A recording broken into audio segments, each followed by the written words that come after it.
Myslíte si, že ľudia zabudli? Že vám skutočne ľudia odpustili a že si nepamätajú, čo Leyenovej Európska komisia urobila stovkám miliónov obyvateľov Európskej únie počas doby, ktorú ja nazývam doba koronateroru? Myslíte, že zabudli, že to bola Európska komisia, ktorá vzala stovkám miliónov obyvateľov ľudské práva a rovnako ako v minulosti nacisti či komunisti rozdelila ľudí na hodných a nehodných, na tých, ktorí si mohli ľudské práva nechať a tí, ktoré im boli vzaté? Bol som jeden z tých, ktorý nemohol navštevovať ani telocvične, verejné podujatia, nemohol vychádzať z domu, pretože vaše projekty COVID pasov vzali ľuďom práva. A keď sa ľudia nezaočkovali, keď ľudia nepodstupovali nezmyselné testy, tak ste im jednoducho neumožňovali žiť normálny život. Spomeňte si na to, koľkým desiatkam miliónom ľudí ste zrujnovali ich podnikanie, koľkým deťom ste vzali budúcnosť, koľko sociálnych samovrážd ľudí, ktorých ste dotlačili na dno, ste spôsobili, koľko zla, násilia a nenávisti ste spoločnosti napáchali, a to len preto, aby Európska komisia mohla do svojich rúk získať ďalšie práva,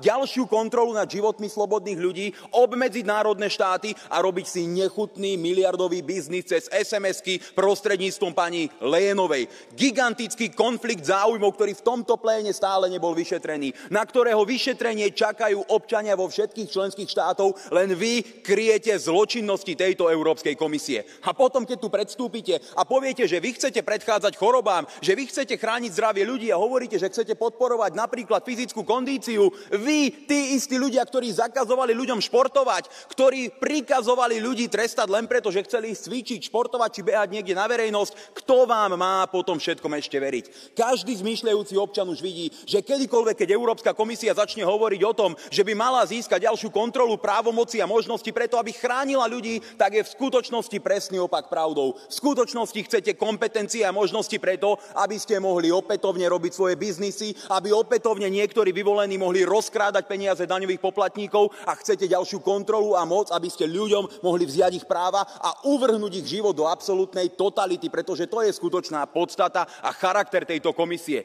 Museli by mi skutočne ruky dolámať, aby som hlasoval za ďalšie právomoci a kompetencie či rozpočet pre takúto Európsku komisiu.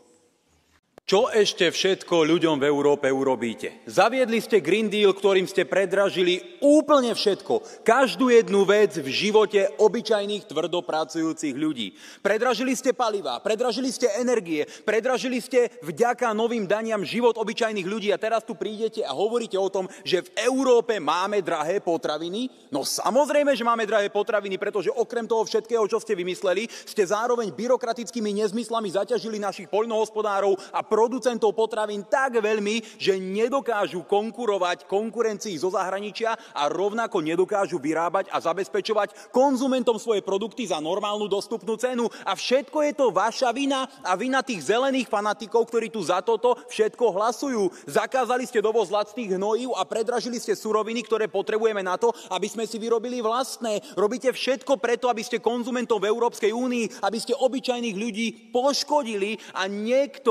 nikto už neverí, že vy prinesiete nejaké riešenie. Riešením je zastaviť vaše politiky a zbaviť sa tohto neschopného vedenia Európskej komisie.